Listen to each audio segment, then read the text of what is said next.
কোরআনের এই হেদায়েত ছাড়া জীবনে শান্তি লাভ করার বিকল্প আর কোনো রাস্তা নেই। আজকে সমগ্র বিশ্বব্যাপী যে অশান্তির আগুন জ্বলছে, মূলত তার আসল কারণ হচ্ছে যে আমরা স্রষ্টা নির্দেশিত মালিকের দেখানো সেই রাস্তা ছেড়ে, পথ ছেড়ে আমরা নিজেরাই গবেষণা করে, চিন্তা ভাবনা করে, আমরা নিজেদের বুদ্ধি আর জ্ঞান দিয়ে যে পথ আমরা অবলম্বন করেছি, এতেই মানব জাতির দুঃখ এবং দুর্দশা ডেকে এনেছে সারা বিশ্ব জুড়ে। তাই আজকে যুদ্ধের দাবানল চলছে। এখন পৃথিবী যুদ্ধের মুখোমুখি। যে কোনো মুহূর্তে তৃতীয় বিশ্বযুদ্ধ হয়ে যাওয়ারও সম্ভাবনা উড়িয়ে দেওয়া যায় না। এবং যুদ্ধ যদি হয়ে যায়, তাহলে যে মারণাস্ত্র মানুষেরা আজকে আবিষ্কার করেছে, এই মারণাস্ত্রের আল্লাহ না করুন যদি ব্যবহার হয়ে যায়, এই পৃথিবী ধূলিসাৎ হয়ে যেতে পারে। লাখ লাখ মানুষ, কোটি কোটি মানুষ এই আক্রমণের শিকার হয়ে দুনিয়া থেকে বিদায় নিতে পারে। এই দুনিয়া মেসাকার হয়ে যেতে পারে। আবার সেই পূর্বের অবস্থায় মানব জাতিকে ফিরে যেতে হবে। উপস্থিতি, এরকম এক কঠিন সময় আজকে আমরা অপেক্ষা করছি। এই যুদ্ধ বিগ্রহ থেকে, অশান্তি দাবানল থেকে যদি আমরা মুক্তি চাই, তাহলে কোরআনের কাছে আমাদেরকে ফিরে আসতে হবে। কোরআন ছাড়া বিকল্প আর কোনো রাস্তা নেই। এ কোরআন মেনেছিল বলেই এখনকার এই সময়ের ১৫০০ বছর আগে আরবের জমিনে এ কোরআন প্রতিষ্ঠিত হয়েছিল বলেই সেদিন মানুষেরা এমন শান্তি লাভ করেছিল, গোটা পৃথিবীতে তার নজির হয়ে আছে। জর্জ বার্নার্স এক অমুসলিম দার্শনিক, সে বলছিল গোটা পৃথিবীকে যদি আবার শান্ত করতে হয়, অশান্ত পৃথিবীর আগুন যদি নিভাতে হয়, একজন মাত্র ব্যক্তির হাতে পৃথিবীর নেতৃত্ব ভার তুলে দিতে হবে। উনি হচ্ছে আরবের সে আব্দুল্লাহর ছেলে মুহাম্মদ রাসূলুল্লাহ সাল্লাল্লাহু আলাইহি ওয়াসাল্লাম। সে আরবের নবী, সেই আরবের পয়গম্বর। সেই প্রিয় নবীর হাতে যদি এই পৃথিবীর দায়িত্বভার তুলে দেওয়া হয়, আর উনি যদি কোরআন দিয়ে এই পৃথিবীকে আবার শাসন করেন, পৃথিবীতে আবার শান্তি নেমে আসবে। এই কথা একজন মুসলিম স্বীকার করছে। এরপরে আরেকজন দার্শনিক, উনি বলছিল within 1 century the whole Europe, particularly England, will embrace Islam to solve their problems. তিনি বলছিল, আমার যতটুকু মনে হয় আগামী 1 শতাব্দীর ভিতরে গোটা ইউরোপ, ইংল্যান্ড সহ গোটা ইউরোপ ইসলামকে আলিঙ্গন করতে বাধ্য হবে। তাদের সমস্যাগুলো সমাধানের জন্য বিকল্প আর কোনো রাস্তা নেই। ইউরোপে, আমেরিকায়, এশিয়াতে যেখানে আমরা দেখি যে অশান্তি চলছে, অশান্তি দূর করার জন্য একটি মাত্র পন্থা, একটি মাত্র উপায় আছে, সেটি হচ্ছে কোরআনে কারীম নির্দেশিত সেই শান্তির পথে আমাদেরকে ফিরে আসতে হবে। কোরআন বলছে যুদ্ধ কার সাথে? সে তো আমারই ভাই। কোরআন বলছে আইয়ুহান নাস ইন্না খলাকনাকুম মিন যাকারিন ওয়া উনসা ওয়া জাআলনাকুম শুউবান ওয়া কাবাইলা লিতাআরাফু। সূরাতুল হুজুরাতের 13 নম্বর আয়াতে আল্লাহ তাআলা বলছেন, হে মানব জাতি, আমি তো তোমাদেরকে একটি মাত্র জীবন এবং একটি মাত্র রূহ থেকে, মানুষ থেকে তোমাদেরকে সৃষ্টি করেছি। একটি মাত্র পুরুষ আর একটি মাত্র মহিলা।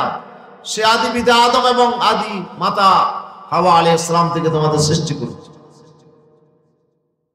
আর তোমাদেরকে জাতি গোষ্ঠীতে ভাগ করেছে শুধু একজন আরেকজনকে চেনার জন্য, গৌরবের জন্য নয়, অহংকারের জন্য নয়। এক এক জাতি আরেক জাতিকে দমিয়ে রাখবে, মাথা তুলে দাঁড়াতে দেবে না।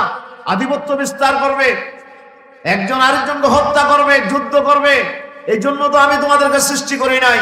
আমি তোমাদেরকে জাতি এবং গোত্রে বিভক্ত করেছি শুধু নিজেদের পরিচয় লাভ করার জন্য।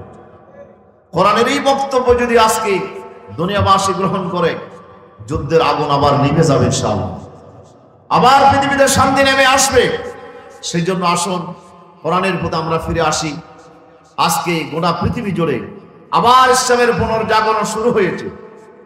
মানুষ আজকে সমস্ত বাদ প্রতিবাদের মতবাদের পরীক্ষা করে তারা আজকে ক্লান্ত হয়ে পড়েছে। একে একে তারা দেখেছে সমাজতন্ত্র, একে একে তারা দেখেছে পুঁজিবাদ, ধর্মনিরপেক্ষতাবাদ, তারা গণতন্ত্রের সেই পরীক্ষা তারা করেছে, কিন্তু সবগুলো মতবাদ মানুষকে শান্তি দিতে ব্যর্থ হয়েছে। সেজন্য আজকে গোটা পৃথিবীর মানুষ ক্লান্ত। আসুন আমরা আবার শান্তি যদি ফিরে পেতে চাই, কোরআনের কাছে আমাকে আশ্রয় নিতে হবে, কোরআনের কথাগুলো আমাদেরকে গ্রহণ করে নিতে হবে। আল্লাহ তাআলা আমাদেরকে সে কোরআনের প্রতি ফিরে আসার তৌফিক দান করুন। জোরে বলি আমিন, আরো জোরে বলি আমিন। তো আমি আপনাদের কাছে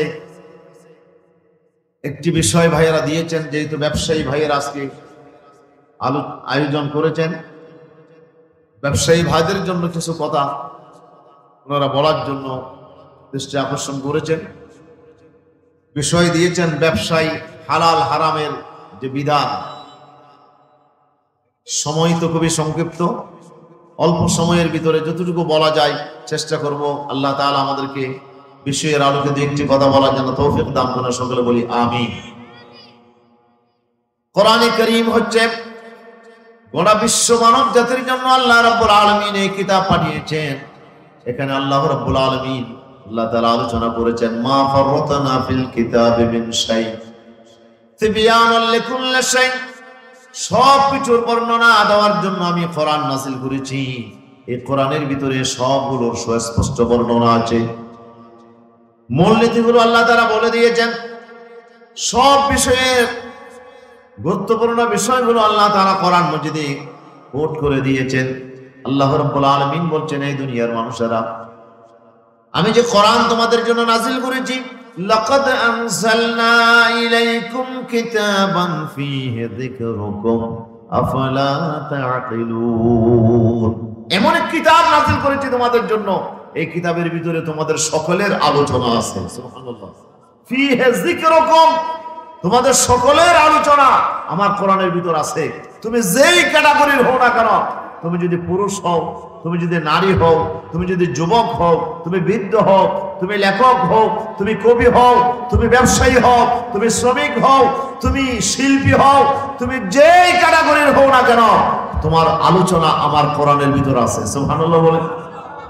কোরআন এমন এক কিতাব, যে কিতাবের ভিতরে কোনো বিষয় আল্লাহ তাআলা বাদ রাখে নাই। সবার কথা, সবার হেদায়েত, সবার জন্য গাইডলাইন আল্লাহ তাআলা এই কোরআনের ভিতরে দিয়ে দিয়েছেন। আলহামদুলিল্লাহ, জোরে বলি আলহামদুলিল্লাহ। কিন্তু দুর্ভাগ্য আমাদের এখানে যে আমরা কোরআনের গাইডলাইন গুলোকে বাদ দিয়েই, আমরা কোরআনের হেদায়েতকে অ্যাভয়েড করে আমরা ভিন্ন পথে চলার চেষ্টা করছি। সেজন্যই আমাদের জাতির আজকে দুর্দশা। আজকে জাতি একের পর এক পরীক্ষা করেছে। জাতি 190 বছর ব্রিটিশের শাসনকালে আমরা অতিষ্ঠ হয়েছিলাম।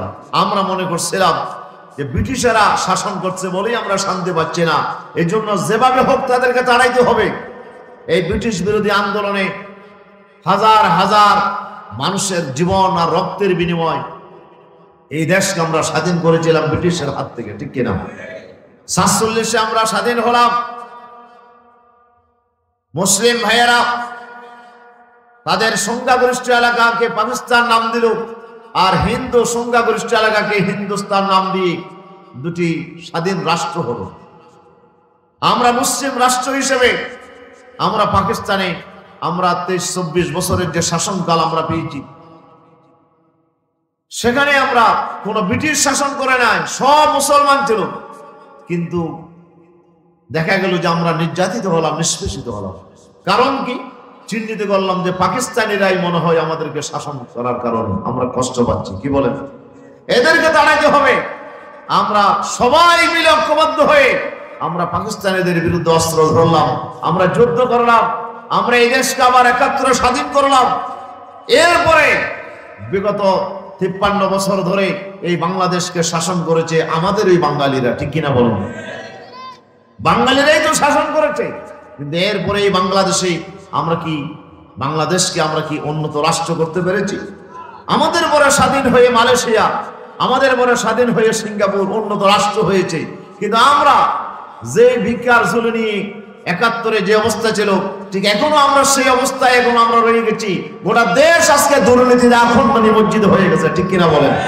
হাজার হাজার কোটি টাকার দুর্নীতি হচ্ছে, গোটা ব্যাংক আজকে লুটপাট হয়ে যাচ্ছে, শেয়ার বাজার লুটপাট হচ্ছে, রিজার্ভ ফান্ড চুরি হয়ে গোটা বাংলাদেশের আপনার মূল জায়গায় ধস নামিয়ে দিয়েছে। এভাবে করে বাংলাদেশের মানুষের জীবনের কোনো নিরাপত্তা নেই। আজকে মানুষগুলো আজকে হাজার হাজার মানুষ নির্বিচারে হত্যার শিকার হচ্ছে। এই যে আজকে যার কারণে এদেশের আবার মানুষ কি নামতে হয়েছে আন্দোলনে, আবার আন্দোলন হলো, আবার একটি বিপ্লব করতে হলো আমাদের ছাত্র ভাইদের, হাজার হাজার ছাত্রকে জীবন দিতে হলো, ঠিক কিনা বলেন তো? তাহলে কি আসলে পাকিস্তানিদের কারণে অশান্তি? শুধু ব্রিটিশদের কারণে অশান্তি না তো। অশান্তি কোন কারণে সেটি আমাদের বুঝতে হবে। অশান্তির আসল জায়গা কোথায় বুঝতে হবে। অশান্তির আসল জায়গা হচ্ছে ওখানে যে আমরা শান্তির কাছে আমরা আসতে পারিনি। আমরা ব্রিটিশরা যে আইন দিয়ে শাসন করছিল, একই আইন দিয়ে শাসন করছে পাকিস্তানিরা, একই আইন দিয়ে শাসন করছে বাঙালিরা। সে আইন যতদিন আবার আমাদের মাথার উপরে থাকবে, ততদিন পর্যন্ত ইনসাফ এখানে কায়েম হবে না, জাস্টিস এখানে কায়েম হবে না, সাম্য এখানে কায়েম হবে না। এই দেশে আবার আমাদেরকে অস্ত্র ধরে আবার হয়তো যুদ্ধ করা লাগতে পারে, ঠিক কিনা বলেন? এই জন্য এখন যে মোক্ষম সুযোগ আমরা পেয়েছি, এই সুযোগকে কাজে লাগিয়ে আমাদেরকে ফিরে আসতে হবে কোরআনের কাছে, ফিরে আসতে হবে ইসলামের কাছে, ফিরে আসতে হবে সাম্যের কাছে, ইনসাফের কাছে, ফিরে আসতে হবে ন্যায় বিচারের কাছে, ফিরে আসতে হবে দল মত নির্বিশেষে, আজকে জাতি ধর্ম নির্বিশেষে একটি ন্যায় বিচার যদি বাংলাদেশে একটি এরকম শাসন যদি আমরা প্রতিষ্ঠা করতে পারি, যেখানে যেই ধর্মের লোক হোক সে ন্যায় বিচার পাবে, সুশাসন পাবে, সে রাষ্ট্রের অধিকার ফিরে পাবে। এই ধরনের একটা রাষ্ট্র ব্যবস্থা যদি আমরা কায়েম করতে না পারি, তাহলে আবার হয়তো আমাদের পরবর্তী প্রজন্মকে আবার আন্দোলন করে সংগ্রাম করে আবার হয়তো রক্ত দিতে হবে, ঠিক কিনা? এভাবে আর কত বছর যাবে? আমরা আর সেই পূর্বের দিকে ফিরে যেতে চাই না। আমরা আবার মাথা তুলে দাঁড়াতে চাই, আমরা ইনসাফ কায়েম করতে চাই। ইনসাফ কায়েম করার জন্য আমাদেরকে কোরআনের কাছে ফিরে আসতে হবে। কোরআন এমন এক গাইডলাইন, এমন এক হেদায়ত দুনিয়াবাসীকে দিয়েছে, কোন সেক্টর বাকি রাখে নাই যেখানে কোরআন তার হেদায়ত দেয়। সুবহানাল্লাহ। আমরা যে ব্যবসা বাণিজ্য করি, এই ব্যবসা বাণিজ্য আজকে যদি আমরা সঠিকভাবে যদি আমরা করতে পারতাম, তাহলে আজকে আমাদের দেশের এই অবস্থা হতো না। আজকে আমার দেশে যারা ব্যবসা বাণিজ্য করছে, এই ব্যবসা বাণিজ্যের হাতেই তো দেশের কোটি কোটি মানুষের স্বার্থ জড়িত আছে, ঠিক কিনা? আমরা ভাত খাই, আমরা পানি খাই, আমরা যা কিছুই আমরা খাই, আমরা গ্রহণ করি, সব তো ব্যবসার মাধ্যমেই তো আসতেছে। কি বলেন? ব্যবসা যদি সঠিকভাবে না হয়, ব্যবসায়ীরা যদি যেমন তেমন ভাবে যদি তারা আপনার ব্যবসা পরিচালনা করে, তাহলে গোটা জাতি তাদের হাতে জিম্মি হয়ে দাঁড়াবে, ঠিক কিনা? আজকে জাতি জিম্মি হয়ে গেছে। এই ব্যবসায়ীরা এমন ভাবে মজুদদারি ব্যবসা করছে, এমন ভাবে তারা কালোবাজারি করছে, এমন ভাবে সিন্ডিকেট করে যে প্রত্যেকটা জায়গায় সিন্ডিকেট করে তারা দাম বৃদ্ধি করে আজকে গোটা দেশকে তারা জিম্মি করে রেখেছে, ঠিক কিনা বলো? আজকে সবখানে দ্রব্যমূল্য বাড়তেছে। আর বাড়তেছে কেন? বাড়ার কারণ কি? বাড়ার কারণ হচ্ছে যে সব জায়গায় সিন্ডিকেট হয়ে গেছে, সিন্ডিকেট হয়ে গেছে, এবং সিন্ডিকেট এমন ভাবে জিম্মি করেছে ওদের সে রেটের বাইরে যাওয়ার কোনো সুযোগ নাই। এরপরে প্রত্যেকটা জায়গায় চাঁদাবাজি শুরু হয়ে গেছে। আপনার উপরওয়ালাদেরকে চাঁদা দিতে হয়, এখন ব্যবসায়ীরা চাঁদা না দিয়ে তারা ব্যবসা করতে, এই ব্যবসা আজকে এই চাঁদাবাজি এবং সিন্ডিকেটের কারণে গোটা ব্যবসা অঙ্গন আজকে কলুষিত হয়ে পড়েছে। এবং এই ব্যবসায়ীদের কারণে আজকে আমরা দেখি আপনার খ্রিস্টানদের বড়দিন যখন আসে, উৎসব আসে 25শে ডিসেম্বর, তখন তারা আরো পার্সেন্টেজ তারা কমাই দেয়, তারা জিনিসপত্রের দাম আরো কমাইয়া দেয়া তারা বড়দিনকে সম্মান করে, ঠিক কিনা বলেন? আর আমরা মুসলমানেরা আমাদের বড় যেই রমজান মাস যখন বরকতের মাস যখন আসে, আমরা দেখি রমজানের প্রথম তারিখেই কিন্তু জিনিসপত্রের দাম দ্বিগুণ, তিনগুণ, চারগুণ হয়ে যায়। কথা বলেন, আমরা কি আজকে নিজেদের সেই নৈতিকতা আমরা কি দেখাতে পারছি? পারি নাই। কেন? আজকে আমরা ব্যবসা করতে গিয়ে আমরা নিজেদের স্বার্থটাকে আমরা দেখেছি, অথচ কোটি কোটি মানুষের স্বার্থ আমার ব্যবসায়ী ভাইদের হাতে সংরক্ষিত। আমাদের ব্যবসায়ী ভাইয়েরা শুধু ব্যবসা করছে না, শুধু তাদের নিজেদের স্বার্থ নয়, কোটি কোটি মানুষকে সেবা করার যে দায়িত্ব ওনারা নিয়েছে, ওনারা যদি সঠিকভাবে ব্যবসা করত তাহলে আজকে গোটা জাতি আজকে এই অবস্থা হতো না। আজকে বাংলাদেশ একটা গোষ্ঠীর হাতে আজকে জিম্মি হয়ে পড়েছে। এসআলমের মতো ব্যবসায়িক কোম্পানি যদি আজকে বাংলাদেশের 8-10টা ব্যাংকে যদি এইভাবে আত্মসাৎ করে গোটা দেশকে যদি আপনার জিরো বানিয়ে দিতে পারে, তাহলে এই ব্যবসায়ের কারণে আজকে গোটা বাংলাদেশকে আজকে খেসারত দিতে হচ্ছে। ঠিক কিনা বলে?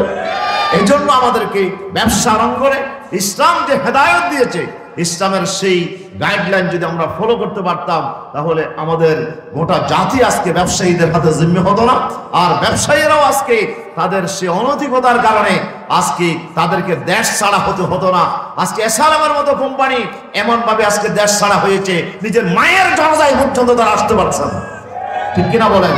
তাহলে কোটি কোটি টাকা ইনকাম করে তোদের লাভ কি হলো? মায়ের জানাজাটাও যদি পড়তে না পারো, তাহলে এই কোটি টাকার ইনকামের কি দরকার ছিল, কি প্রয়োজন ছিল?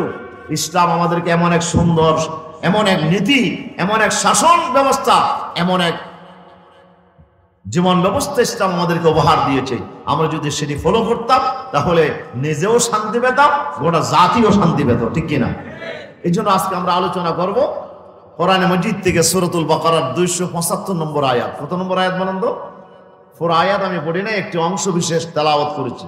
আল্লাহ তাআলা বলছেন, পড়েন সবাই, আউযু বিল্লাহি মিনাশ শাইতানির রাজীম, বিসমিল্লাহির রহমানির রহিম, وأحل الله البيع وحرم الربا فمن جاءه موعظة من ربه فانتهى فله ما سلف وأمره إلى الله ومن عاد فأولئك أصحاب النار হুম ফিহা খালিদুন।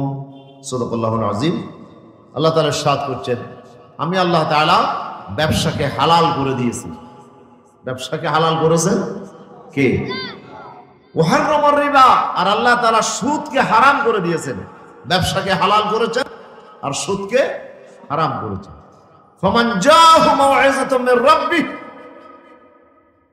যার কাছে তার রবের পক্ষ থেকে এই নসিহত, এই উপদেশ পৌঁছে যাবে, ফান্তাহা, সে যদি বিরত থাকে সুদী লেনদেন থেকে, সে যদি সঠিকভাবে ব্যবসা করে, ফালাহু মা সালাফ, তাহলে অতীতে যা সে বাড়াবাড়ি করেছে, অন্যায় করেছে, সেগুলো আল্লাহ তাআলা মাফ করে দেবেন। সুবহানাল্লাহ।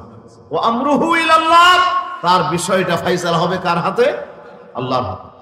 ওমান আদা ফাউলাইকা আসহাবুন নার। আল্লাহর এই হেদায়েত কোন ব্যক্তির কাছে পৌঁছার পরেও যদি সে সুদী লেনদেন করে এবং ব্যবসায় ইসলাম যে নিয়ম ঠিক করে দিয়েছে, এই নিয়মের বাইরে গিয়ে যদি কেউ ব্যবসা করে, অনৈতিক ব্যবসা করে, অন্যায়ভাবে অসৎ ব্যবসা করে, আল্লাহ বলছেন ফাউলাইকা আসহাবুন নার, আমি বলে দিলাম যে তারাই হচ্ছে জাহান্নামী, জাহান্নামের অধিকারী, অধিবাসী। হুম ফিহা খালিদুন, তারা সেখানে চিরকাল থাকবে, অনন্তকাল ধরে জাহান্নামের আগুনে জ্বলতে থাকবে। নাউজুবিল্লাহ বলবেন। কত নম্বর আয়াত? 275 নম্বর আয়াতের অংশ বিশেষ। আল্লাহ তাআলা বলছেন, যারা সুদের সাথে যারা জড়িত হবে। এর আগের অংশে আল্লাহ বলছেন, আল্লাযিনা ইয়াকুলুনার রিবা লা ইয়াকুমুনা ইল্লা কামা ইয়াকুমুল্লাযী ইয়াতাখাব্বাতুহু আশ-শাইতানু মিনাল মাস। কিয়ামতের দিন তারা উঠবে আল্লাহর কাছে পাগলের মতো হই। কিসের মতো? পাগলের মতো। শয়তান যাকে ধরেছে জিনে যাকে ধরেছে, দুষ্ট যাকে ধরেছে, ভূত যাকে ধরেছে, সে যেমন পাগল হয়ে যায়, আল্লাহ তাআলা বলছে সুদখোর যারা সুদ খেয়েছে তারাও এই ধরনের পাগল অবস্থায়, মাতাল অবস্থায় আল্লাহর দরবারে তারা হাজির হবে। কেন তারা এই অবস্থায় হাজির হবে? যেহেতু তারা মানুষকে শোষণ করার ক্ষেত্রে নিজের স্বার্থকে অগ্রাধিকার দিয়ে মানুষের সম্পদকে লুটে পুটে খাওয়ার জন্য তারাও দুনিয়াতে পাগল হয়ে গেছিল। সেজন্য আমি আল্লাহ তাআলা কিয়ামতের দিন কোটি কোটি মানুষের সামনে এই সব সুদখোরদেরকে আমি পাগল অবস্থায় তাদেরকে আমি কিয়ামতের মাঠে তুলব। তারা বলছিল ইন্নামা কালু,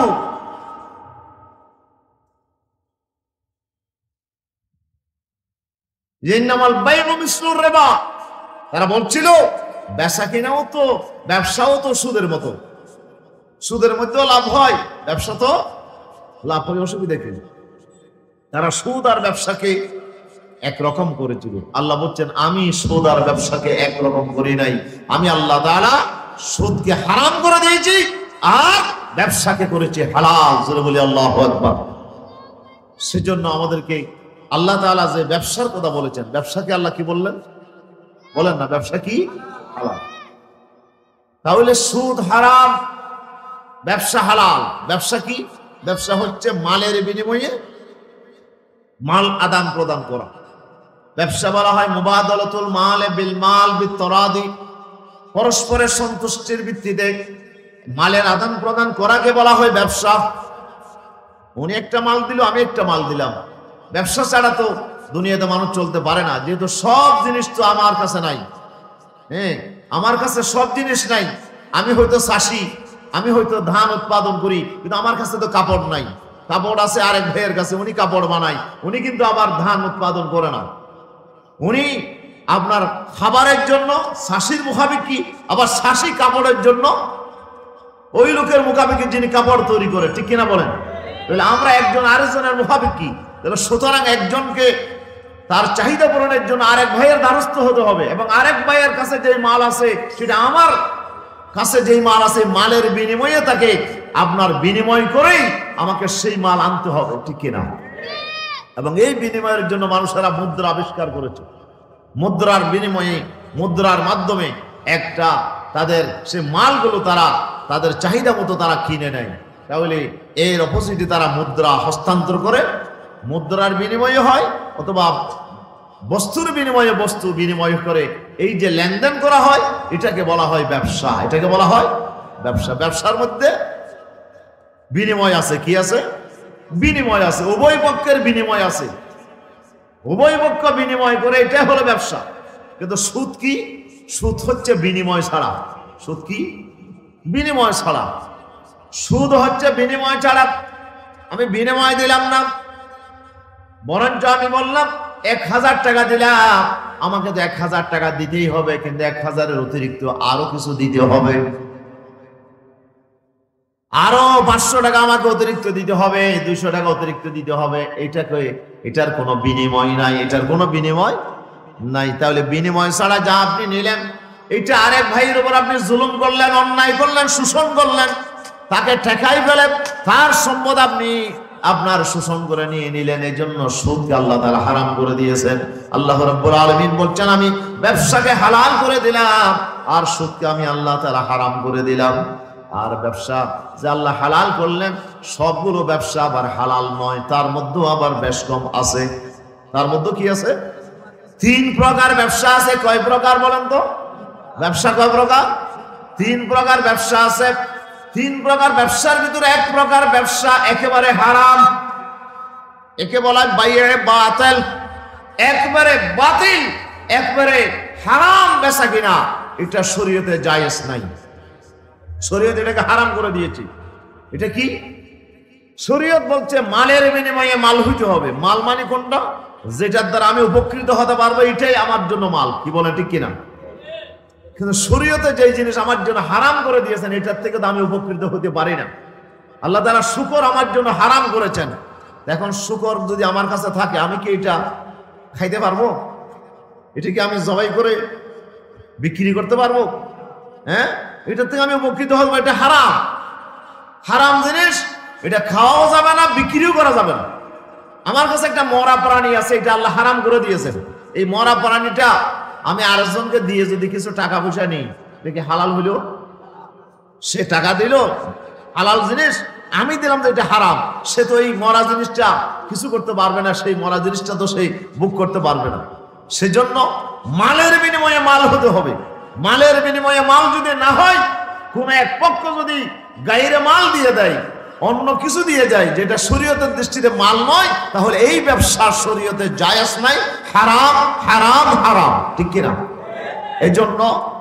এজন্য শুকর ব্যবসা করা, শুকর দিলাম টাকা নিলাম, হালাল না হারাম? হ্যাঁ, হারাম। আমি কুকুর কিনলাম, কুকুর বিক্রি করলাম, টাকা দিলাম, কুকুর নিলাম, হালাল না হারাম? হারাম। যেহেতু আমি কুকুরের গোশত কি করতে পারবো না, খাইতে পারবো না, এটাকে আমি বিক্রি করতে পারবো না। এই জন্য এক পক্ষ টাকা দিল, আর এক পক্ষ যেটা দিয়েছে সেটা তো ভোগ করা যায় না, এই জন্য শরীয়তে এটা হারাম। কথাকে আমি বোঝাতে পারছি? মদের টাঙ্কি, মদের বোতল বেচা কিনা করা যাবে? বলেন। আমাকে এক ভাই ধরছে খানেঘাট থেকে, নামাজ পড়ে বাইরেছি, দাঁড়িয়ে আমার সাথে লম্বা হবে। বলে যে হুজুর একটা মাসালা জিজ্ঞেস করতাম। কি মাসালা? বলে হুজুর এই যে ওনারা ফার্মেসি ব্যবসা করে, ওষুধ ব্যবসা করে, জায়েজ না না জায়েজ, হালাল নাকি হারাম? এটা প্রশ্ন কেন আসলো? হারাম হওয়ার কেন প্রশ্ন আসলো? এটা হালাল ব্যবসা, ওষুধ মানুষের প্রয়োজনীয় জিনিস, ওষুধ বিক্রি করতেছে, টাকা নিচ্ছে, এটা তো হালাল ব্যবসা। হয়তো এটা যদি হালাল হয় তো আমাদেরটা কেন হারাম হবে? তো আপনি কি করেন? হয়তো আমি ইয়াবা ব্যবসা করি। কি ব্যবসা করে? তো আমি ইয়াবা ব্যবসা করি। তো হুজুর ফার্মেসি ব্যবসা যদি হালাল হয় তো আমার ইয়াবা ব্যবসা কেন হারাম হবে? তো আমার মনে পড়লো সুরঞ্জিত বাবুর কথা। কার কথা? কথা বলেন। সুরঞ্জিত বাবু ফতোয়া দিয়েছিল, মুসলমান ভাইয়েরা, এদের কোনো সমস্যা নাই, আমরা হারাম জিনিস জবাই করি নাই, আমরা তো ছাগল কাটছি। যে ছাগল কি তো হিন্দু ভাইয়েরা কি কাটে? এক কুবে ছাগল কাটে। আমরা তো শুকর জবাই করি নাই, ছাগল কাটছি। যে ছাগল, এটা তো হালাল জিনিস। ও মুসলমান, অসুবিধা নাই, আমাদের ফোঁজাতে তুমি আসতে পারবে, ছাগলের গোশত দিয়ে তোমাকে খাওয়াই দেবো, যাইস। ফতোয়া দিল কে? সুরঞ্জিত বাবু ফতোয়া দিল মুসলমানদের জন্য ছাগলের গোশত জায়েজ। ছাগল কি খাওয়া যাবে? বলেন। ছাগল হালাল ঠিক আছে, কিন্তু ওকে যে জবাই করা হয়েছে, আল্লাহ তাআলা বলছেন জবাইটা কার নামে হতে হবে? আল্লাহ ছাড়া কারো নামে জবাই হওয়া যাবে না। আল্লাহ তাআলা বলছেন ওয়ালা তাকুনু মিম্মা লাম ইউযকার ইসমুল্লাহি আলাইহি, আল্লাহ ছাড়া অন্য কারো নামে যেই আপনার প্রাণী জবাই করা হয়েছে, এটা তোমরা, এই গোশত তোমরা খাইও না। বিশেষ করে ওয়ামা যুবিহা আলান নুসব, মূর্তির নামে, দেবতার নামে যা জবাই করা হয়েছে, এটা সুস্পষ্ট হারাম। করেছেন কে? প্রাণী হালাল, কিন্তু জবাই করা হয়েছে কার নামে? মূর্তির নামে। সুতরাং এটার গোশত খাওয়া কি হালাল না হারাম? বলেন। মুসলমানদের জন্য হালাল না হারাম? এটা হারাম। যেহেতু এটা ছাগল হালাল ঠিক আছে, কিন্তু এটা জবাই করা হয়েছে মূর্তির নামে, এই জন্য এটা শরীয়তে আমার জন্য হালাল নয়, এটা হারাম। এই জন্য সুরঞ্জিত বাবুর ফতোয়া কি ঠিক হইল? বলেন। আপনি ব্যবসা করেন ঠিক আছে, ব্যবসা হালাল জিনিস, কিন্তু ব্যবসা কি করেন? আপনি কোন মালের ব্যবসা করেন? ইয়াবা ব্যবসা। তো ইয়াবা কি হালাল? কথা বলেন। ইয়াবা কি হালাল না হারাম?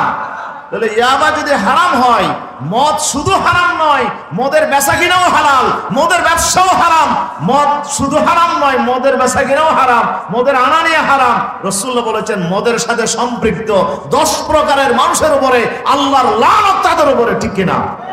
আল্লাহ তাআলা লানত করেছেন, আল্লাহর অভিশাপ তাদের উপরে, যারা মদ কিনে, মদ বিক্রি করে, মদ তৈরি করে, মদ যারা আপনার, যারা রস, যারা আপনি সেখান থেকে ফলের রস যারা সংগ্রহ করে, যারা আপনার মদের যারা সুবিধাভোগী, যারা মদের সালান আনা নেয়া করে, এই জাতীয় 10 প্রকার মানুষের উপর আল্লাহর লানত।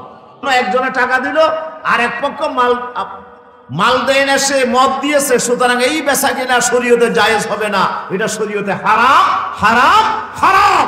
এটা হলে বাইয়ে বাতিল। এটা কি বাইয়ে? আরেক প্রকার বাই আছে যেটা হলো বাইয়ে ফাসেদ। বাইয়ে ফাসেদ এটা কি?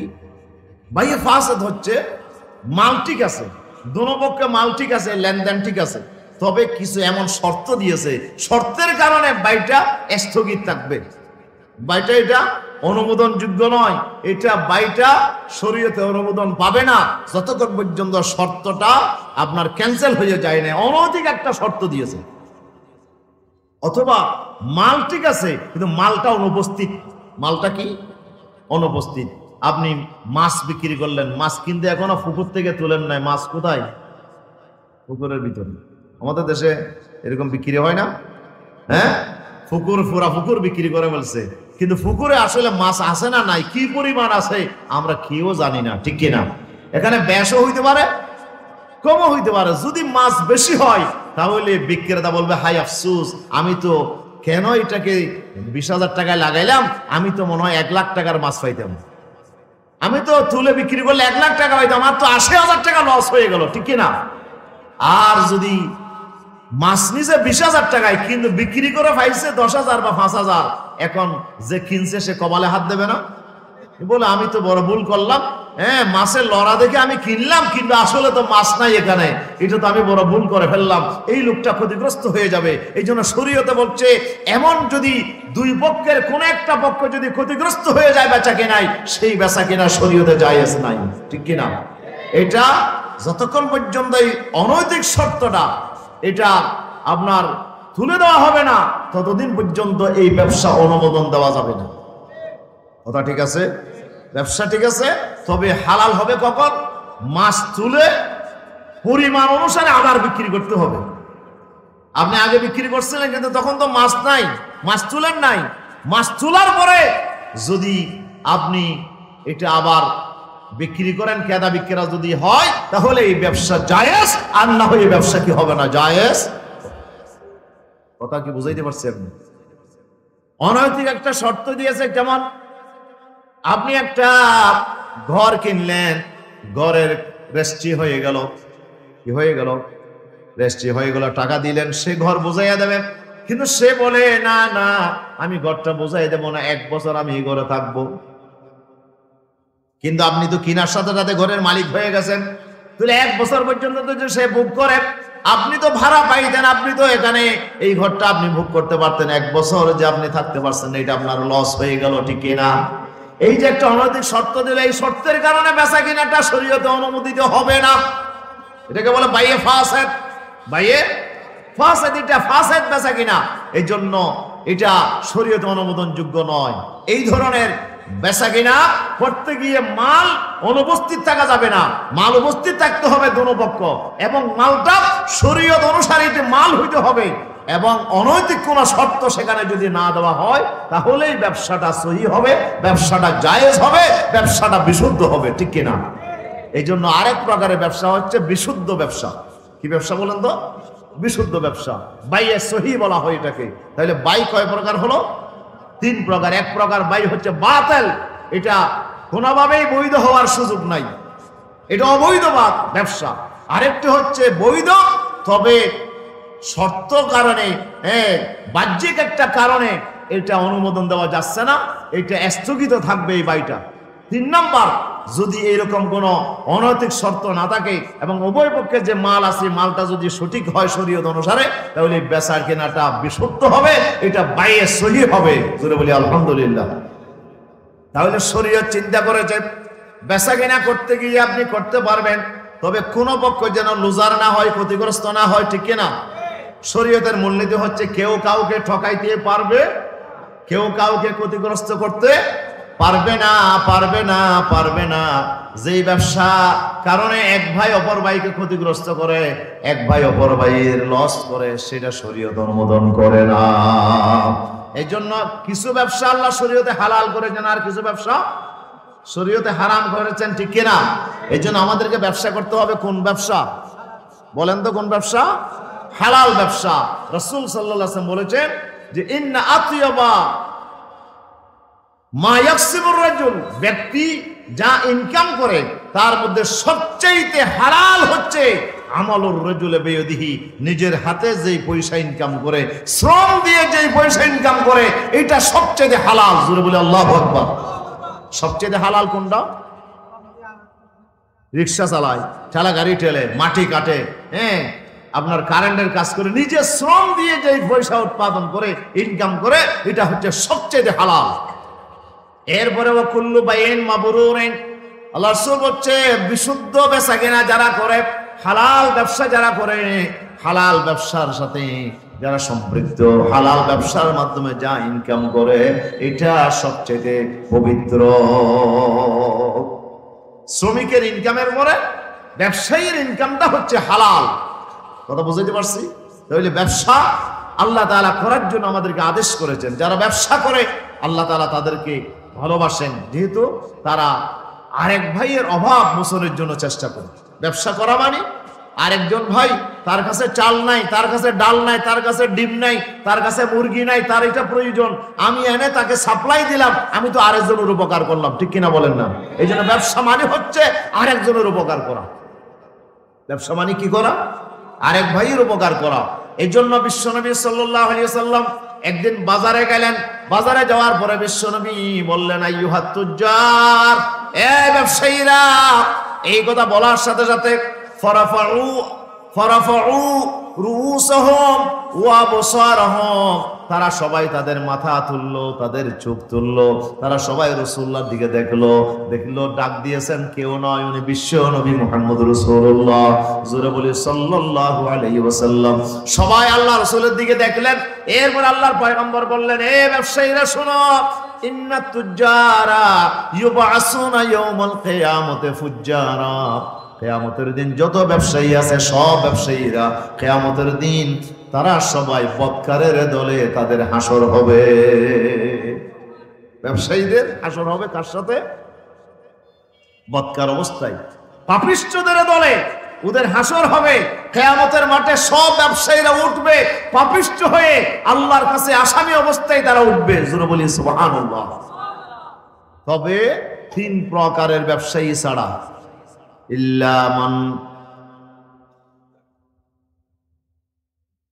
ওই ব্যবসায়ী নয়, ইল্লা মান বাররা ওয়াত্তাকা ওয়া সাদাকা।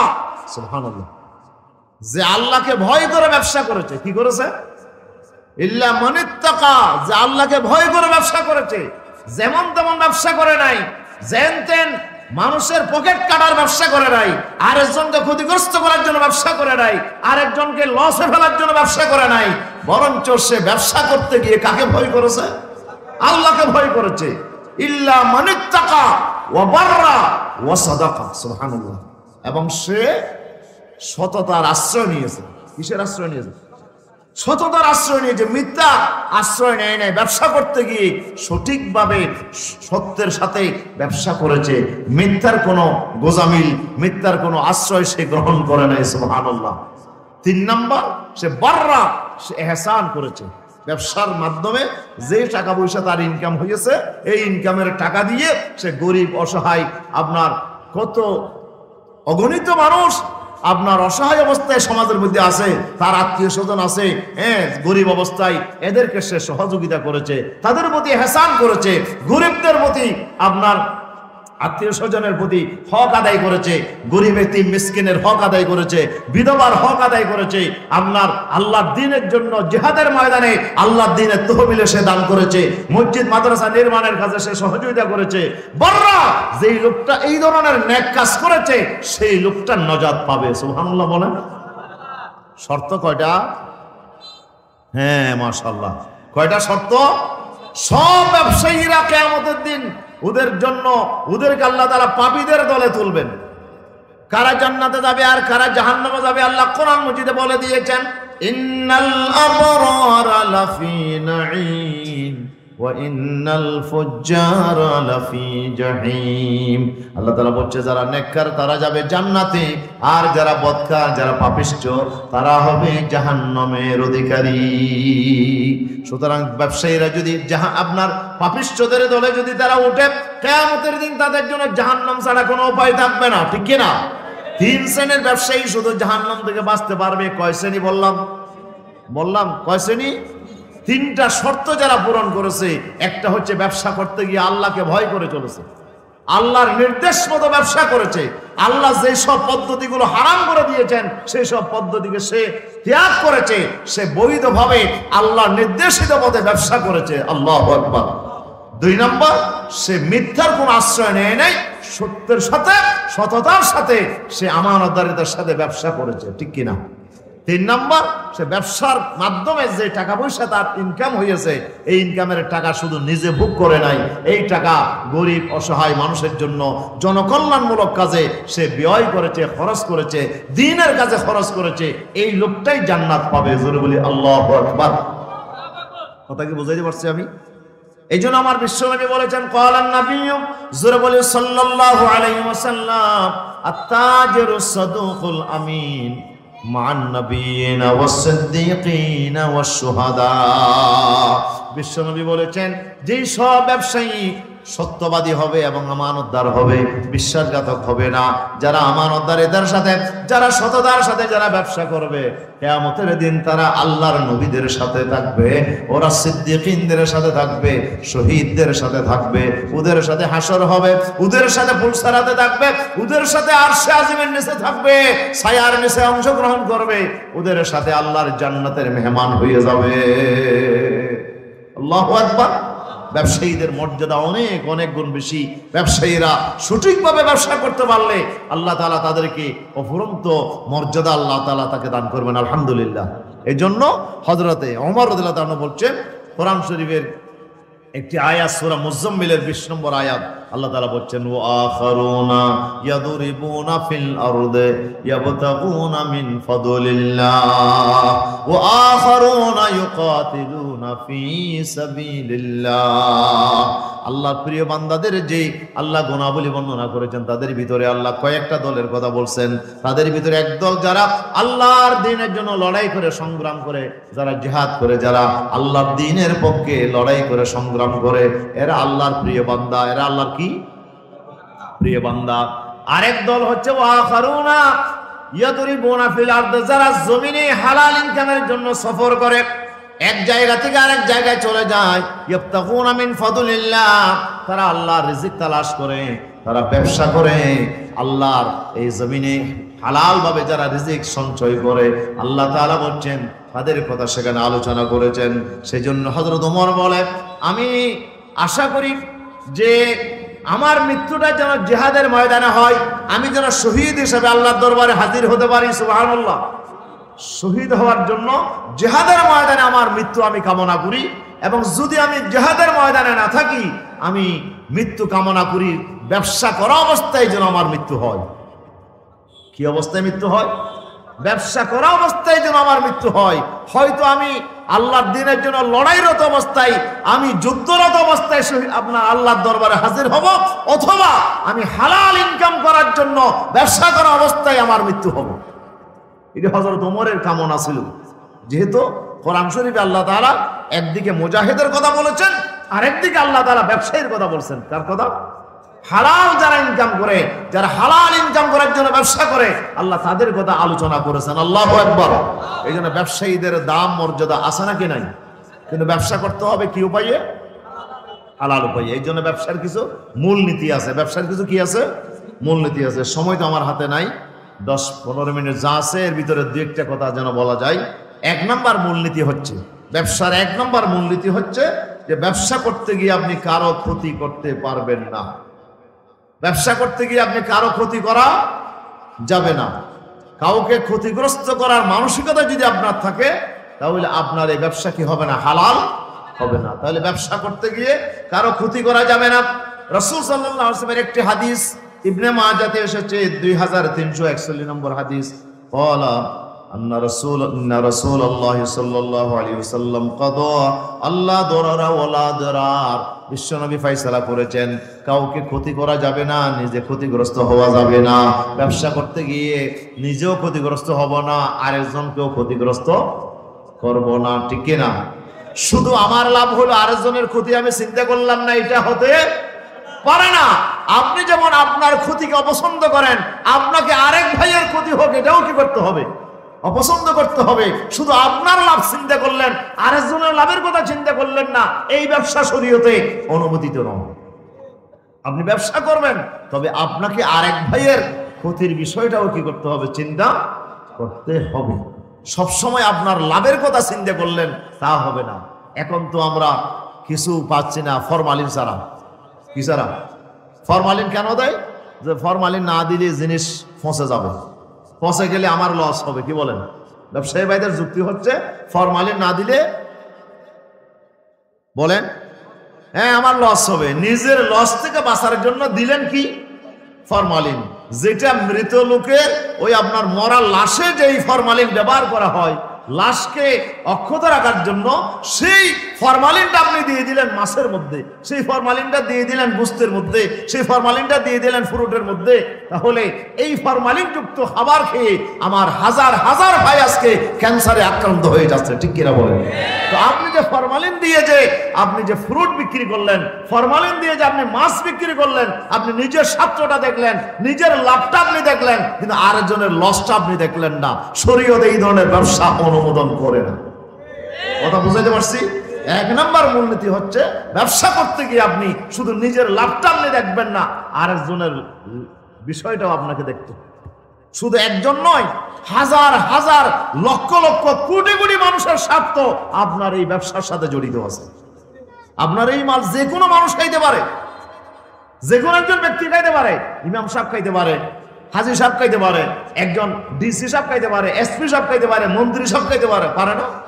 আপনার এই মালটা কিনে ফরমালিন যুক্ত মালটা খেয়ে ওনার ক্যান্সার হইতে পারে, একজন দেশের সম্পদ নষ্ট হয়ে যেতে পারে, একজন ভালো আলেম দুনিয়া থেকে চলে যেতে পারে, একজন নেককার মানুষ সেখানে শহীদ হয়ে যেতে পারে। আপনি যে আরেক ভাইয়ের ক্ষতি করলেন নিজের লাভের জন্য, এটা শরীয়ত অনুমোদন করেন। তাহলে এক নাম্বার মূলনীতি কি বলেন? মন মতো হয় নাই নাকি? এক নম্বর মূলনীতি কি বললাম? শুধু নিজের লাভ চিন্তা করবেন, আরেকজনের ক্ষতি চিন্তা করবেন না, এটা হবে না। আরেকজনের কোনো ক্ষতি করা যাবে না। কথা বলেন, আরেকজনের কোনো ক্ষতি করা যাবে না, সেভাবে ব্যবসা করতে হবে। দুই নাম্বার, ব্যবসার ভিতরে কোনো ধোঁকা দেওয়া যাবে না, ধোঁকা দেওয়া যাবে না। ধোঁকার ব্যবসা শরীয়তে জায়েজ নাই।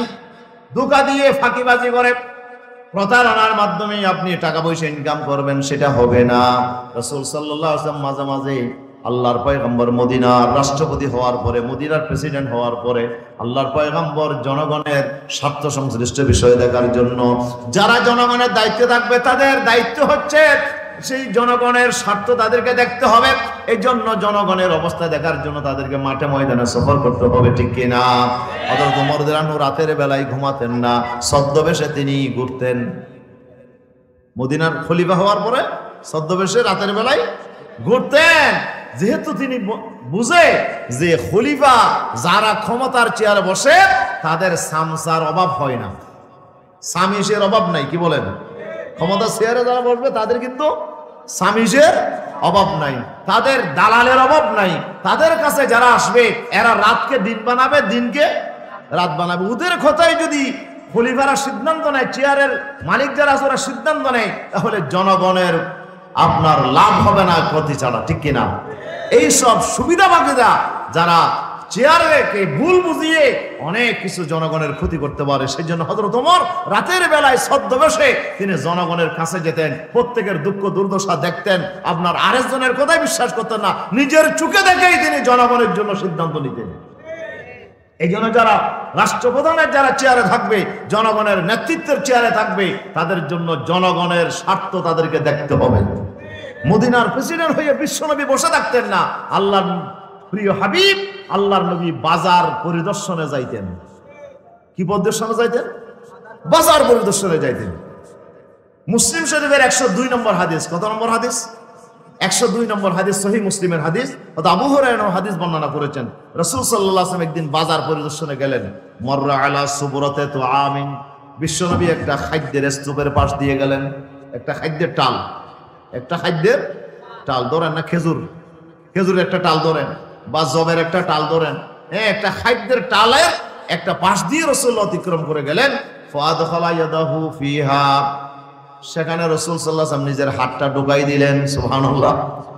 আরেক বর্ণনায় আসছে রাসূলুল্লাহর কাছে আল্লাহ ওহী পাঠালেন, হে রাসূল, আপনি তো খাদ্যের টালের পাশ দিয়ে যাচ্ছেন, শুধু উপর দিয়ে দেখলে হবে না, ভিতরে হাত ঢুকাই দেন, দেখেন অবস্থা কি। সুবহানাল্লাহ বলবেন না? ভিতরে হাত ঢুকাই দেখেন কি অবস্থা। ওহী আসার সাথে সাথে আল্লাহর পয়গম্বর ওই খাদ্যের টালের ভিতরে হাত ঢুকাই দিলেন। হাত ঢুকাই দেওয়ার পরে ফানালাত আসাবিহু বলালা, আঙ্গুলের মধ্যে বিজা লাগলো। আঙ্গুলের মধ্যে কি পাইছে?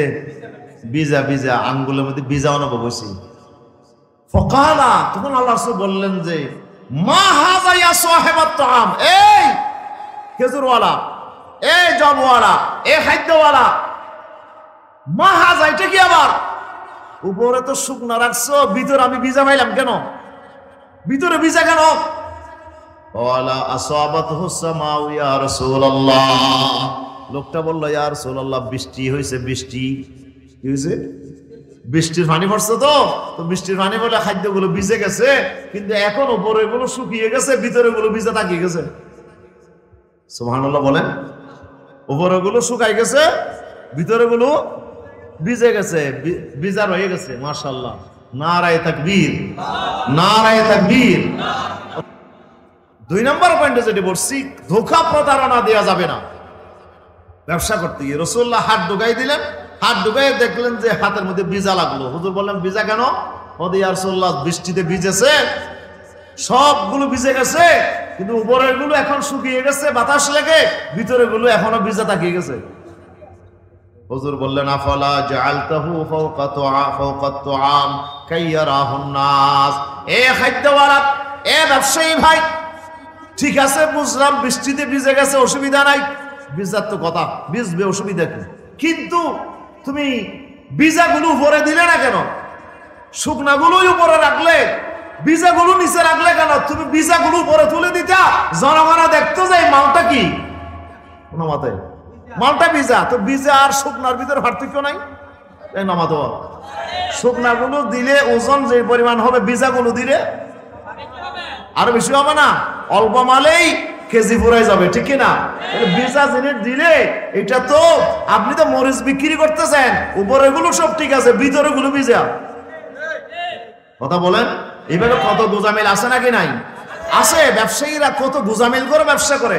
হ্যাঁ, আপনি চিংড়ি মাছ নিছেন, চিংড়ি মাছ যে দরে নিছে সে দরে বিক্রি করলো লাভ।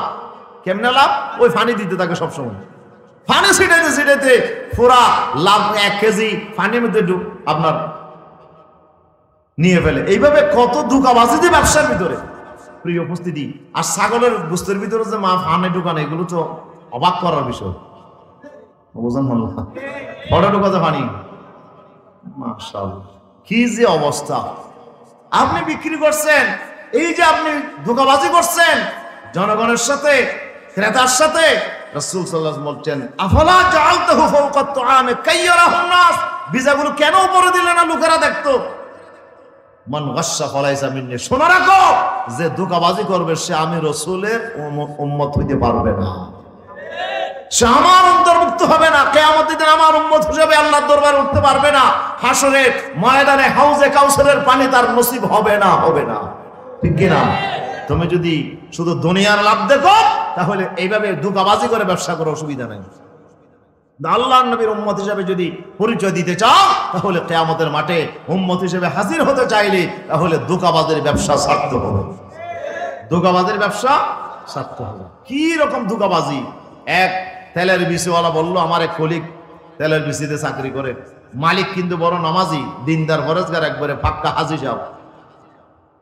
তো হুজুর, আমি তো ব্যবসা কেমন চলতো? হুজুর কি মনটা বেশি খারাপ। তো কি হয়েছে? ওদের মালিকে বলছে যে মিটারটা এমন ভাবে লাগাও যেন তেল কম যায়, মিটার বেশি করে। কি বাজি! তেল 100 লিটার হয়ে গেছে, মিটার ঘুরে গেছে, কিন্তু তেল যায় নাই। তেল গেছে 90 লিটার, কিন্তু ঘুরে গেছে 100 লিটার। তাহলে 100 লিটারে কয় লিটার কমে গেল? কি যে ধোঁকাবাজি! ক্রেতা মনে করছে 100 লিটার পেয়ে গেছে, 100 লিটারের দাম পরিশোধ করেছে, কিন্তু সে তো পেয়ে গেল, সে তো 90 লিটার পাইলো, 100 লিটারে 10 লিটার কম পেয়ে গেল। ঠিক কিনা বলেন? এভাবেই চলতেছে ব্যবসা, এভাবেই চলতেছে। প্রিয় উপস্থিতি, এই যে ধোঁকাবাজের ব্যবসা, এটা শরীয়তে কি হবে না? জায়েজ হবে না। 3 নাম্বার, মিথ্যার আশ্রয় নেওয়া যাবে না, মিথ্যা কথা বলা যাবে না। আল্লাহ তাআলা বলছেন, ওয়ালা তালবিসুল হাক্কা বিল বাতিল ওয়া তাকতুমুল হাক্কা ওয়া আনতুম তা'লামুন। আল্লাহ তাআলা ডাক দিয়ে বলেন, হে আমার ঈমানদার বান্দারা, তোমরা মিথ্যাকে সত্যের সাথে মিক্স করে দিও না, এবং সত্যকে তোমরা গোপন করো না জেনে শুনে। আল্লাহ তাআলা নিষেধ করে দিয়েছেন, কোন ঈমানদার মিথ্যা কথা বলতে পারে না। কিন্তু ব্যবসার মধ্যে মিথ্যা আছে নাকি নাই? অথচ সত্য কথা বললে তো আমার ব্যবসা চলবে না। ব্যবসাতে লাভ করতে হলে মিথ্যা কিছু যোগ করতে হবে। প্রিয় উপস্থিতি, এই জন্য ব্যবসা করতে গেলে কিছু মিথ্যে কথা বলতে হবে। আল্লাহ রাসূলকে প্রশ্ন করা হয়েছে, ঈমানদার কাপুরুষ হতে পারে কিনা? হুজুর বলে হ্যাঁ। বখিল হতে পারে কিনা? হুজুর বলে হ্যাঁ। মৃত্যুক হতে পারে কিনা? হুজুর বলে লা লা, কোন ঈমানদার মৃত্যুক হতে পারে না। কোন ঈমানদার ব্যবসা করতে গিয়ে মিথ্যে কথা বলা যাবে না। এই জন্য আমরা যে মিথ্যে কথা যদি আপনি একবার বলেন ব্যবসাতে, আপনি যদি আপনার ক্রেতা যদি বুঝে ফেলে আপনি মিথ্যে কথা বলছেন, আপনার দোকানে সে আর আসবে না। তার বন্ধু বান্ধবকে বলবে যে এই ফলানার দোকানে আরিফ ফেতে নজাইজ বাজি মিছা কথা হয়, ঠিক কিনা? আর যদি আপনি সত্য কথা বলেন, তাহলে বুঝবেন যে আপনার গ্রাহক বেড়ে যাবে, আপনার ব্যবসা বেড়ে যাবে। আপনি 1 বছরের ভিতরে আপনার ব্যবসা অনেক উন্নতি লাভ করবে, ঠিক কিনা? এই জন্য সত্যকে আপনি গ্রহণ করেন, আপনি হক কথা বলেন, প্রয়োজনে 10 টাকা আপনি বাড়ায় নেন, কিন্তু সত্যটা বলেন। কিন্তু মিথ্যা কথা বলে, ধোঁকাবাজি করে আপনি আরেকজনের টাকা পয়সা পকেটে নেওয়ার জন্য চিন্তা করবেন না। যদি সেটা করেন, আপনি দুনিয়াও শেষ, আখিরাতও শেষ। আল্লাহ যেন আমাদের বোঝার তৌফিক দান করে। জোরে বলি আমিন, আরো জোরে বলি আমিন। সময় অনেক হয়ে গেছে, আমার মেহমান চলে আসছে, উনি আলোচনা করবেন। মিথ্যা শপথ করা ওজনে কম দেওয়া যাবে না। এরপরে 6 নম্বরে, মজুদদারি ব্যবসা করা যাবে না। যখন বাজারে জিনিসের চাহিদা থাকে আর আপনি সেটা বাজারে সাপ্লাই না করে আপনি রেখে দিলেন, আরো 1 সপ্তাহ রাখি, তাহলে দাম আরো বাড়বে। জনগণের পয়সা আপনি এইভাবে পকেটে কেটে নেওয়ার জন্য আপনি যে চাহিদা থাকার পরও আপনি বাজারে মাল ছাড়লেন না, এই যে মজুদদারি ব্যবসা করেছেন, এটা শরীয়তে হারাম, এটা শরীয়তে হারাম। রাসূলুল্লাহ বলেছেন, আল্লাহ ইয়াহতাকিরু ইল্লা খাতিউন, পাপী ছাড়া কোন ব্যক্তি মজুদদারি ব্যবসা করে না। মজুদদারি যারা করে তারা গ্রেট সিনার, এরা বড় পাপী, এরা কিয়ামতের দিন বড় আসামি হয়ে আল্লাহর দরবারে হাজির হতে হবে। এজন্য 7 নম্বরে, নিজে ঠকা যাবে না, আরেকজনকে ঠকানো যাবে না। এরপরে আপনার 8 নম্বর হচ্ছে, ব্যবসার সাথে সুদের মিক্স করা যাবে না। সুদের লেনদেন ব্যবসাতে করা যাবে না। আপনি সুদী লেনদেন করবেন, আপনি অচিরেই আপনাকে এর লস আপনাকে দিতে হবে, আপনি ক্ষতিগ্রস্ত হবেন। যাক, 9 নম্বরে, আপনি এমনভাবে ব্যবসা করতে পারবেন না, অনুমান করে ব্যবসা করা। অনুমান করে ব্যবসা করা, হ্যাঁ, অনুমান করে ব্যবসা করা যাবে না। গাছে এখনো ফল পারেন নাই, কয় কেজি হয় আপনি জানেন না, আপনি অনুমান করে বললেন যে এখানে 10 মণ হইতে পারে, এইভাবে আপনি বিক্রি করে দিলেন, এটা শরীয়তে কি নাই? জায়েজ নাই। দান এখনো কাটেন নাই, কয় মণ হবে আপনি জানেন না, আপনি অনুমান করে বিক্রি করলেন, এটা শরীয়তে জায়েজ নেই। অনুমান করে বিক্রি করা যাবে না, এটা আপনাকে নিশ্চিত হয়ে ব্যবসা করতে হবে। এরপর 10 নম্বর হচ্ছে দালালি করা। কি করা? দালালি করা। আসল কথা বলে না, জায়গা বলে যে মালিকে বলছে জায়গার দাম 10 লাখ, দালালে বলতেছে না 12 লাখ দিতে হবে। 12 লাখ ছাড়া জায়গা দিচ্ছে না, আর 2 লাখ কার? দালালের। আর 2 লাখ হলো দালালের। বললো যে না না 12 লাখ ছাড়া দেবে না, মালিক বলছে আমি 10 লাখ হলে দিয়ে দেবো। তাহলে আপনি যে 2 লাখ টাকা মিথ্যা কথা বলে নিলেন, এই যে দালালিটা, এটা শরীয়তে আপনার জন্য বৈধ নয়। হ্যাঁ, আপনি 10 লাখ টাকায় আপনি কিনে দেন, তাকে কিনে দেওয়ার পরে বলবেন যে ভাই আমি কষ্ট করেছি, আপনাকে কমপক্ষে আমাকে 1 লাখ টাকা দিতে হবে। আগেই আপনি দর ভাঙেন, যে আপনি দর অনুসারে বিক্রেতার ক্রেতা তাদের চাহিদা অনুযায়ী তারা ক্রয় বিক্রয় করবে। আপনারটা আপনি আগে থেকেই দর করে নেন যে আমি 1 লাখ টাকা আমাকে দিতে হবে, তাহলে আমি জায়গাটা কিনে নেব, তাহলে আপনার জন্য জায়েজ, ঠিক কিনা? এটা আপনি ধোঁকাবাজি করে যদি মাঝখানে একটা প্রফিট নেন, এটা শরীয়তে আপনার জন্য কি হবে না? জায়েজ হবে না। এরপরে সর্বশেষ 12 নম্বর হচ্ছে আপনার, 11 নম্বর হচ্ছে তলাক্কুর রুকবান। আমি 2 মিনিট একটু বেশি নিচ্ছি। তলাক্কুর রুকবান, বাজার থেকে আপনি মাল কিনবেন, তবে মাল কিনতে গিয়ে ফতের মধ্যে কিনতে পারবেন না, মাল আপনাকে মাঠ থেকে কিনতে হবে। মরিচের মালিকের কাছ থেকে বাড়ি থেকে কিনতে হবে বা তার ক্ষেত থেকে কিনতে হবে, কিন্তু আপনি খেতে গেলেন না, তার বাড়িতে গেলেন না, সে মরিচ নিয়ে আসছে বাজারে পৌঁছার আগে আগে ফতের মধ্যে আপনি মোকামে ধরে তার থেকে সস্তা মাল নিয়ে নিলেন, মুরগি নিয়ে নিলেন, বাজারে তুলতে দিলেন না। ক্রেতা বিক্রেতা কিন্তু বাজারে চলে আসছে একটু আর 5 মিনিট গেলেই বাজার পাবে, কিন্তু আপনি বাজারে তাকে উঠতে দিলেন না, তাকে ধোঁকাবাজি করে তার মালটা সস্তা নিলেন। এইটা শরীয়তে জায়েজ নাই। আপনার মাল কিনতে হলে আপনি সোজা ওই মালিকের বাড়িতে যান, মালিকের খেতে যান, সেখান থেকে আপনি নিয়ে আসেন, তাহলে আপনি লাভ ধরে বিক্রি করেন, আপনার জন্য জায়েজ। কিন্তু ফতের মধ্যে আপনি মূল মালিকের কাছ থেকে মালটা বাজারে আনতে না দিয়ে ফতের মধ্যে কিনে নিয়ে একটা বিরাট লাভ ধরে আপনি বিক্রি করলেন, এটা শরীয়তে জায়েজ নেই। কথা কি বুঝাইতে পারছি? সর্বশেষ 12 নম্বর হচ্ছে, ব্যবসা করতে গিয়ে আপনি কঠোরতা আরোপ করবেন না। আপনি যতটা পারেন আপনি দয়াশীলতা, আপনার উদারতা দিয়ে আপনাকে ব্যবসা করতে হবে। রাসূলুল্লাহ বলেছেন, রাহিমাল্লাহু রাজুলা, ওই ব্যক্তির প্রতি আল্লাহ রহম করো যে সমহান, যে লোকটা বড় উদার, ইজা বাব ওইজা ইশতারাব ওইজা ইক্তাদা, লোকটা যখন বিক্রি করে তখনও উদার, যখন কিনতে যায় তখনও উদার, ঠিক আছে? আর যখন আপনার পাওনা চাইতে যায় তখনও উদার। যে লোকটা উদারতার প্রদর্শন করে আল্লাহ তার প্রতি রহম করে, রাসূলুল্লাহ তার জন্য দোয়া করেছেন। এই জন্য ব্যবসায়ীদেরকে সবসময় উদারতা অবলম্বন করতে হবে। আল্লাহ আমাদের তৌফিক দান করুন, আমিন। হাযা মা ইনদি ওয়াল ইলমু ইনদাল্লাহ। আসসালামু আলাইকুম ওয়া রাহমাতুল্লাহ।